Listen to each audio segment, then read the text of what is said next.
All right, here we go. We're doing a VOD review on Shinyism. Um, yeah, let's get it started. All right, here right off the bat, we know he's a mid left spawner, so mid left lane. He breaks far left, plays for Camel, helps support the Camel guy.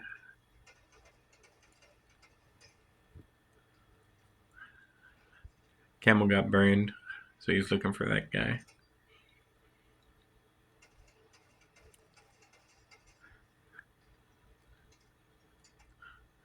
I'd be careful with the chase here, because if he pre-nated that jump up, he would have been done for.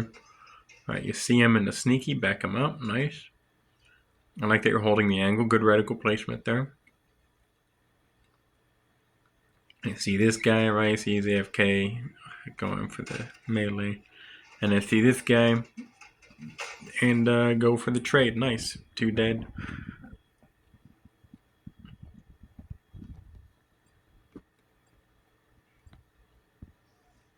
Right here you spawn in your left perimeter. You drop into the hill here. I don't agree with this drop. Usually if you're a perimeter person, you don't want to be in the hill. Also right here, right, there's a guy top control, and you getting shot by him. I think the reason you died right there is because of the fact that you were in the crouch. Like right here, you could tell by the player outlines on your team that that person took far left perimeter, so you're fine to stay in the hill at this point. But two things I want to say actually before doing that. Dropping right here, where you at? You're about to spawn up. Right here, making this drop. There's really two reasons why I disagree with this. One, because it's height advantage, and you're losing height advantage, and that's kind of just, it's a mixy situation. And two, and I think this is a more important reason, it's the lane right here, right? If you pan to the right, you see your team is on your right side, right? Like you see the blue outlines of your teammates, 1, 2 right there, and then 1 right there. So that's 3 people on your right, making you the far left perimeter player. If you get this spawn, if you get a perimeter spawn, you really have like 2 choices. Either stay here and play your actual position right here, which would be, like the commando, right here, get the commando or whatever and just shoot across while watching your left flank, or pushing your left flank. So, pushing through to, whirlpool right here, maybe getting the drop on a few people and then playing careful around this because there might be someone here on Dorito, some people in whirlpool or whatever. But you being the left perimeter, you don't want to go in the hill or towards mid at this point. Here you get the commando, but right here by this drop, you leave the left flank completely open, and that's really the main reason why I think it's not a great play to take the hill here. Fortunately, you get the kill and you manage to stay alive here, and your team helps with those kills. And then you as the perimeter guy, also, yeah, perimeter guy never goes objective. Really, you only want to go objective if you're one of the mid guys. So that's the third reason. That's me over there, JQ Red Pilled. I switch with you, so I become the far left guy, making you the mid guy. So that's why I was like, okay, you can stay in hill. Right here, you're crouched in a corner, which it gives you sight lines to see plat. 2 things I want to note. One, your reticle. You don't have a reticle placement in anywhere where they would, like, you're in a very vulnerable spot right here, in the corner. A safer place would be behind this pillar, or behind that pillar or that pillar, one of the pillars. Here in the corner, you are blocking off the far left, which is where they would likely be coming from. But if they come from control, which they could also come from, and they ended up actually coming from there. Let's see, where are you? 2 reasons you're exposed. One, because you're not behind a pillar, so you're not blocked off from that angle. But 2, you being crouched, and this is the main focus of this, makes it so that you can't move into cover faster because your movement where you're crouched is slower. So if you're gonna take this corner, I wouldn't crouch when you're in it. Also, I'd try to train your reticle in case. All right, right there you train your reticle, which is good. But right there, since you're still crouched, you were trying to get into cover, you could tell, but the movement was too slow. So when you're in the hill, you really don't want to crouch. Just the overview. All right, so here's your third life. Yeah, you spawn mid-right, right? You see there's two people on your left. One of the mid guys has a hill. I have the perimeter. And then your far right guy is over there on C plat. You being mid-right, you want to be thinking, okay, how do I split the map, right, in half?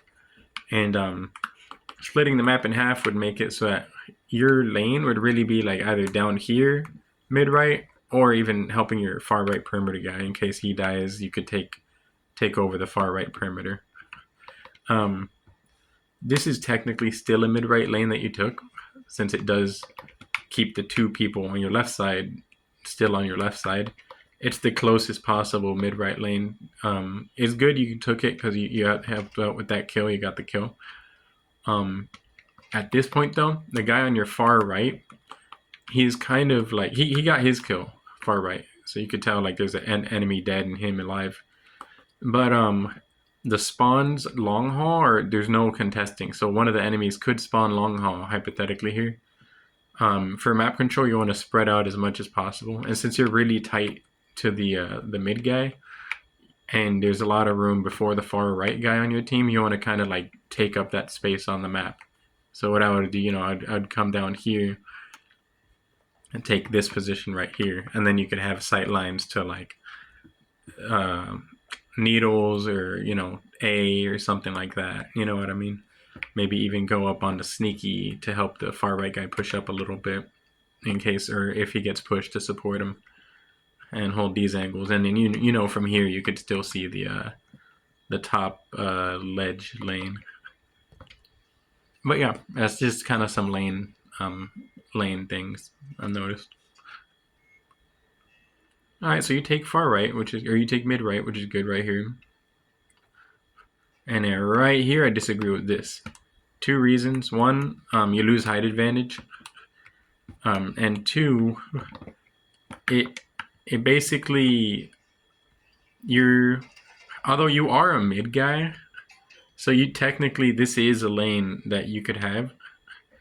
At this moment in time, right, because the map flipped, right, there was the hill on there, and now the hill's on there, right? You always have to be aware of like your positioning in relation to your teammates.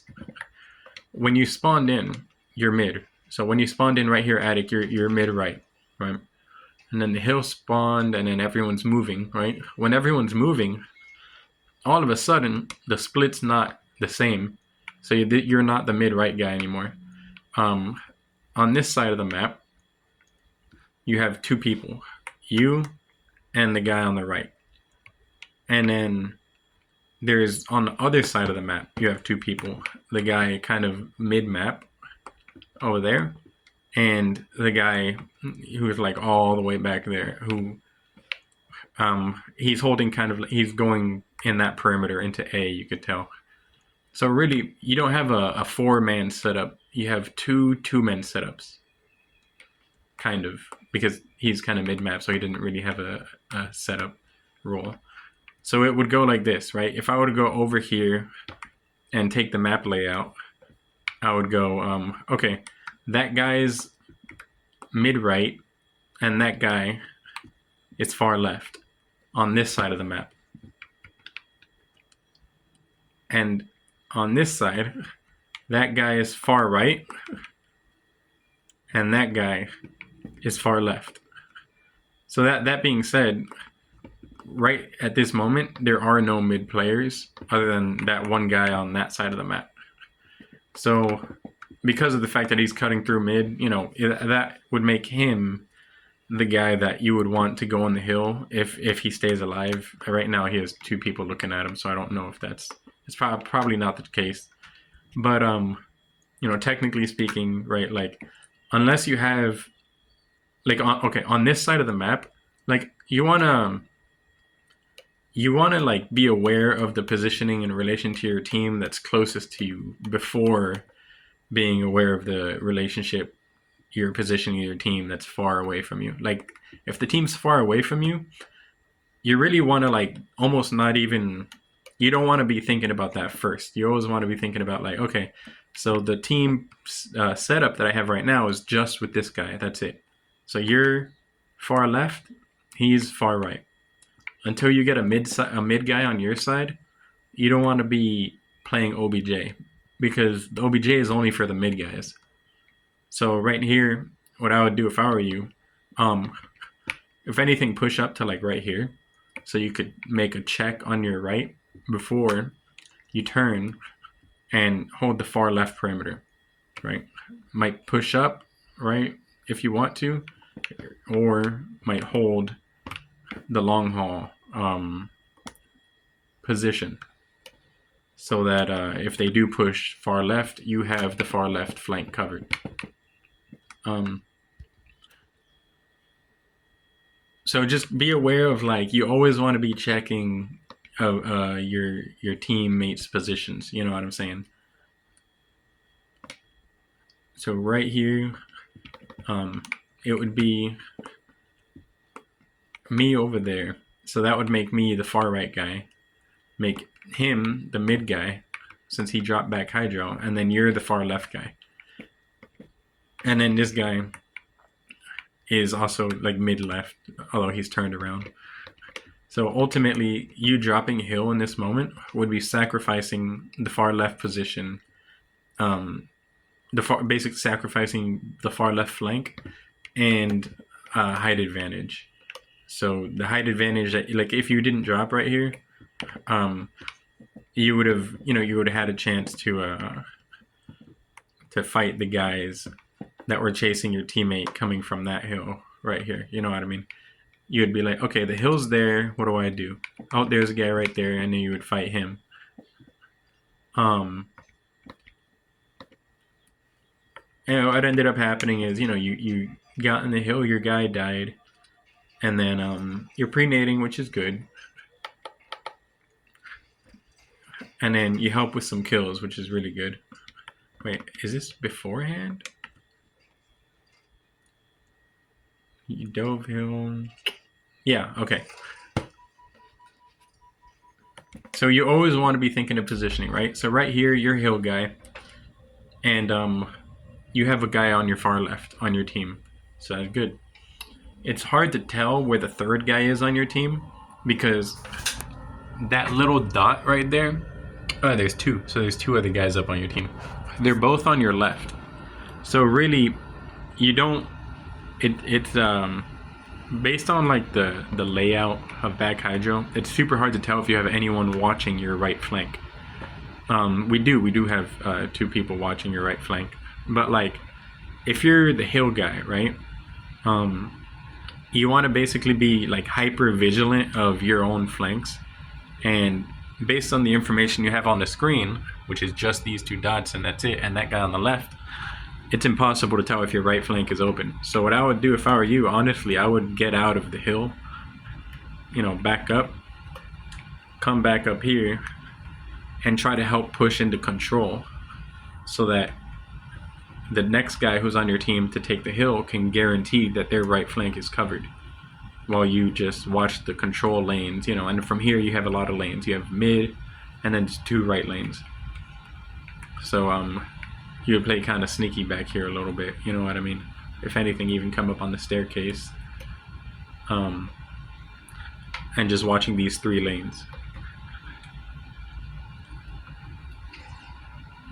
Camo is coming up in 18. You get good damage in right there, and you get a trade, which is good. Good trade. I think that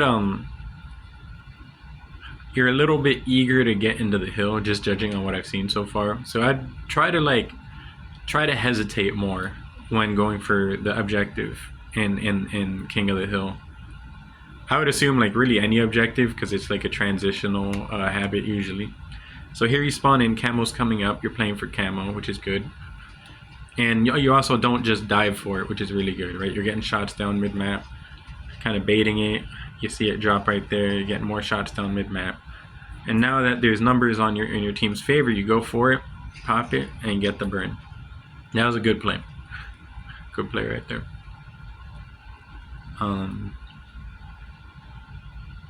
So you're really good awareness of camo. I know at the start of the game you played for it. There you played for it. Unfortunately, I think I pre-nade you off spawn, unfortunately. Alright, so you switch with me. You're mid-right right here.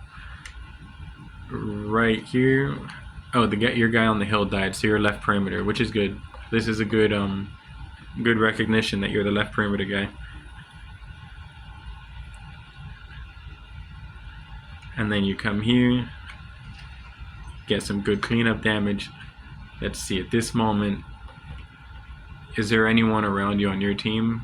No. So, that being the case, you don't have a setup on this side of the map. The only teammates you have are on the other side of the map. So really what you want to do, you want to just get out of the hill. Because unless you have a mid guy, you don't want to be in the hill. You know what I mean? Or you don't want to have anyone in the hill unless there's a mid person on your team that can do that. Or you have like a setup to where there's at least one mid person alive on the hillside. So what you would do in this moment is either back up towards control, like go back and clamber up and go towards control, or go like back hydro, like back here, and take the long flank, you know, and try to get around some of the people that would be pushing in from long haul. You know, just be like the far left perimeter, you know, like a barrier. They would have to fight you to get in there. Unfortunately, this guy just pre-naded the hill from sneaky and ended up getting you.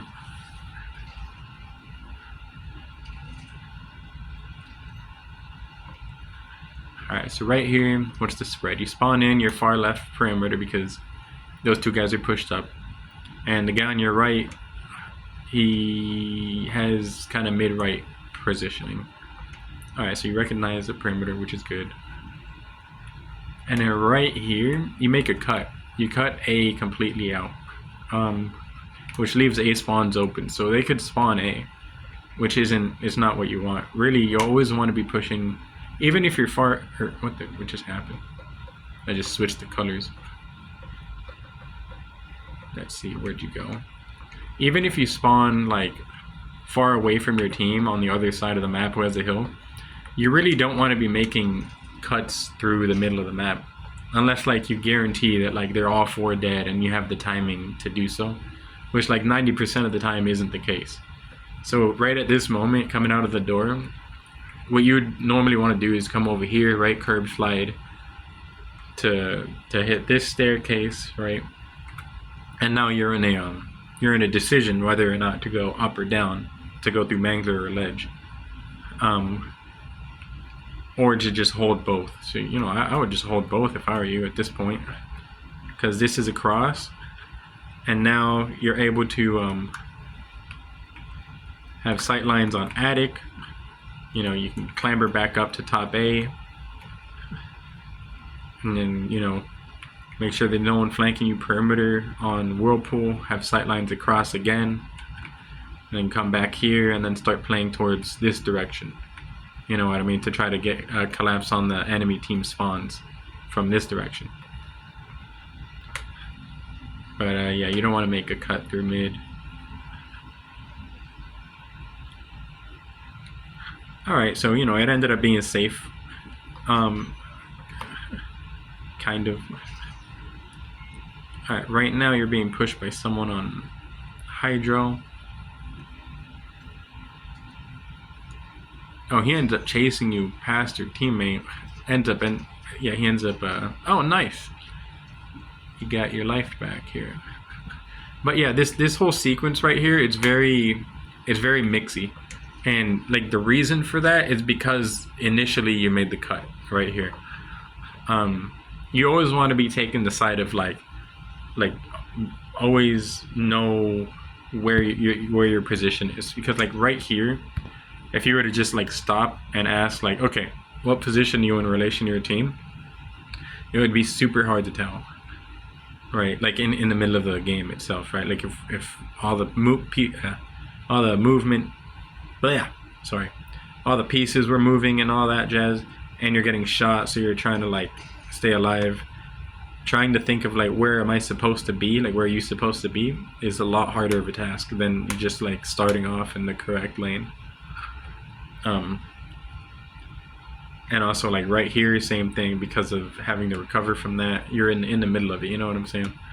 So right here, a good habit to do whenever you're in the middle of like a situation like this where it's like chaotic because of like maybe making a mistake positioning or whatever, which we find ourselves in sometimes, it happens. You want to reset, like, and what that means is find the closest corner, go to the corner, and then from that corner play it by ear. Like check your flanks is the first step, so you know they're not going to be there because you just came from there. So your flank to check is right flank. Now you might be thinking the hill's right there, why don't I just like beeline it towards the hill? That's a bad habit. So you'd go up here, right? You'd pre-nade the right perimeter, and then you would start moving this way, using the floor as kind of like a way to get out of a fight. Like you could crouch and back up if you have to, you know. But ultimately, yeah, you want to be that's a reset where you find a corner, you find a wall, go to the wall, go to the corner, and then start playing from here, from ground zero. Basically, that's what I call a reset. So you're here, which is good.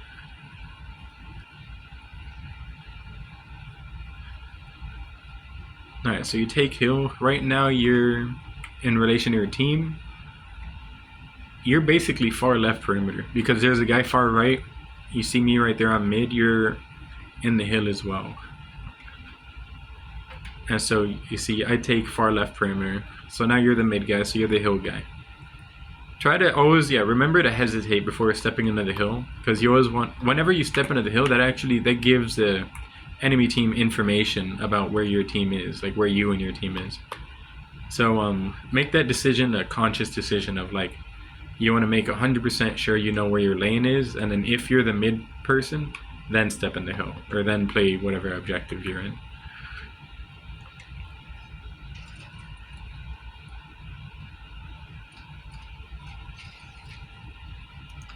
Unfortunate. I would say that right there is that gunfight was just due to reticle placement, right? Like here you are, right? You're like expecting them to be C plat. You got naded from that direction, but you don't know exactly where. So I'm thinking you're holding right? You're holding right to keep this wall on your cover, and then you see that guy. So you see that guy, and then I think you're trying to like swing out to block him with the wall right there, and then you notice this guy, so you have to back up because you notice him. What I would do, try to like react less with your left stick. Like right here, you see this guy, try to like hold still with your left stick and like immediately snap to him with your reticle, and just take that challenge as it is right there, not even worrying about the guy on your right. You know what I mean? Because you would be holding both angles, right? If you were to just move your stick there, okay, you did that, and then you had to dodge a grenade, so you're going this way. All right, so yeah, actually, no, that's not a bad play. You're doing good. Don't mind me.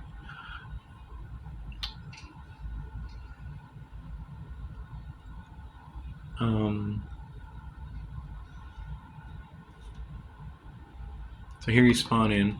Basically, yeah, lanes is something you always want to be thinking about when you're in a game. And right here, right, this is you might be thinking like, okay, lanes is one thing, but there's a fight in the hill, and the hill's right there, right? And my teammates are in a fight, so I have to help them, right? You could kind of tell that's like the process going on right here, right? Your team's collapsing on the hill. There's one in the hill. You're like, I'm gonna help with the collapse. But the problem is, by doing this, you're leaving the rest of the map open for the enemy team to just spawn for free and get their positioning set up for free. Like while the right now on this side of the map, you have 2 people on your right on your team, and really only one of them on their team. I mean, it's kind of hard to know the numbers, but whenever things are mixy, just play. Always default to playing your lane, right? Unless you know like extra variables that would allow you to make like these decisions of like crossing into different lanes. So you want to basically just trust your teammates to have their lanes, which at this point it's them 2, and then you, since there's no one else on the left, that makes you far left perimeter, and then you just take the far left lane. So whenever you respawn, I guess just take a little bit more time. Take your time. There's no rush to get anywhere on the map, because you could win a game by getting map control slowly and then just holding map control for the whole game. There's really no rush. Like at this moment when you spawn, you have the information on the map that like you're the person that's the farthest left. At this moment, you want to just, basically even standing still, it's not a bad thing until you figure out what lane you have. And then you figure the lane out, and then you go to that lane. Here would be far left, so you would be pushing in the long haul. And let's see what would have happened if you would have done that, right? You would go here, long haul, and then that guy would spawn right there, and then check this out. Boom. He doesn't know you're there, and you have to drop on him. That's an easy double beatdown. You could say maybe he would have spawned further back, but even then you would still have the drop on him if you were to be pushing long haul. So basically, lanes is like what I want you to take away from this ultimately is lanes above everything else. That's the and also try to hesitate before playing OBJ. Make sure you have lanes first and then play OBJ. Yeah, I mean, we could watch the rest of it, but that's pretty much like the main takeaway. This right here is good because you recognize camo. You play camo well. That's something you don't want to stop doing. Whenever there's camo up, always prioritize it. So you're doing good on that. A lot of high tier players don't prioritize camo, so just don't stop doing that. Just make sure you're playing lanes above everything, and then yeah, that's it. It's a good one.